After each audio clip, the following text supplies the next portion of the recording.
நிறைய பேரண்ட்ஸோட கமெண்ட் என்னவா இருக்குன்னா, அது எப்படி விழப்போற பல்லு தானே டாக்டர், அதனால தான் நான் விட்டுட்டேன், முன்னாடியே கூட்டிட்டு வரல அப்படின்னு சொல்லுவாங்க. சரி, எப்போ இந்த பால் பல்லெல்லாம் விழுந்து நம்மளுக்கு இருக்கிற நிரந்தர பற்கள், அதாவது அடல்ட்ஸ்க்கு இருக்கு இல்லையா, அந்த பெர்மனன்ட் டீத் எப்போ வரும்னா, முன்னாடியே கூட்டிட்டு வரல. எல்லா பால் பற்களும் ஒரே டைம்ல விழுந்து வருமா அப்படின்னா கிடையாது. இருக்கிற நிரந்தர பற்கள், அதாவது அனைவருக்கும் வணக்கம். நான் டாக்டர் வைஷ்ணவி. பிராணா ரிஹாப் சென்டர் மூலியமா உங்களை சந்திக்கிறதுல ரொம்ப மகிழ்ச்சி. பொதுவாக குழந்தைங்களோட பார்ப்பற்கள் பற்றியும் அதோட முக்கியத்துவத்தை பற்றியும் நம்ம எப்படி அதை ப்ரிவென்ட் பண்ணலாம், பாதுகாத்துக்கலான்றதை பற்றியும் இந்த வீடியோவில் பார்க்கலாம். பொதுவாக ஒரு குழந்தை பிறந்ததுலேருந்து அந்த குழந்தையோட முதல் பல்லு ஒரு 6 மாதத்துலேருந்து ஒரு வயசுக்குள்ளே வந்துடும். சில குழந்தைங்களுக்கு 15 to 16 months கூட ஆகலாம். ஸோ அதுக்காக வரி பண்ண வேண்டாம். ஸோ அப்போ வளர ஆரம்பிச்சு அந்த குழந்தையோட 3 வயசுக்குள்ள எல்லா பால் பற்களும் வந்துடும்.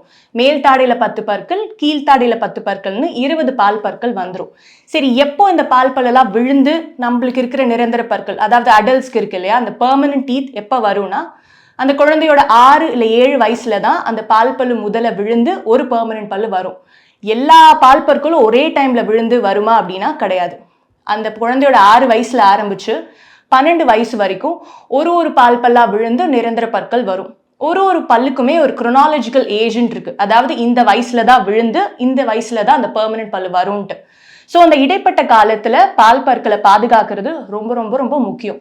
நிறைய பேரண்ட்ஸோட கமெண்ட் என்னவா இருக்குன்னா, அது எப்படி விழப்போற பல்லு தானே டாக்டர், அதனால தான் நான் விட்டுட்டேன், முன்னாடியே கூட்டிட்டு வரல அப்படின்னு சொல்லுவாங்க.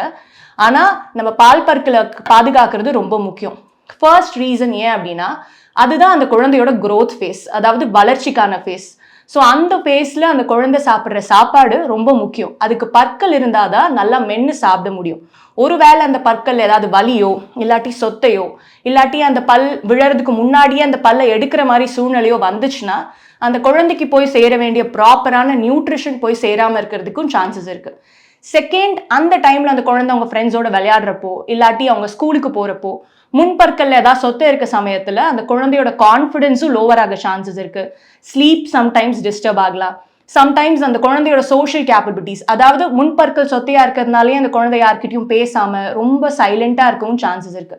ஸோ அதனால உங்க பால் பற்களை சேவ் பண்றது ரொம்ப முக்கியம். ஸோ அதை விழப்போற பல்லு தானே அப்படின்னு நினைக்காம ஒரு பெர்மனன்ட் பல்ல அதோட இடத்துல கரெக்டா வந்து சேர்க்கிற ஒரு கைடு மாதிரி நம்ம அந்த பால் பற்களை பார்க்கலாம். ஸோ எவ்வளோ தூரம் நம்ம அந்த பால் பற்களை பாதுகாக்கிறோமோ அந்த அளவுக்கு அது கீழேந்து வரப்போற நிரந்தர பற்கள் அதோட இடத்துல கரெக்டா வந்து உட்காரும். ஒருவேளை அந்த பல்லில் ஏதாவது சொத்தையோ இல்லை அந்த பல்லை நம்ம ரிமூவ் பண்ற மாதிரி வந்தாலோ அதுக்கு கீழேந்து வரப்போற நிரந்தர பற்கள் அதோட இடத்துல கரெக்டா வந்து உட்காராம இடம் இல்லாம முன்பின்னா வர்றதுக்கு வாய்ப்பு இருக்கு.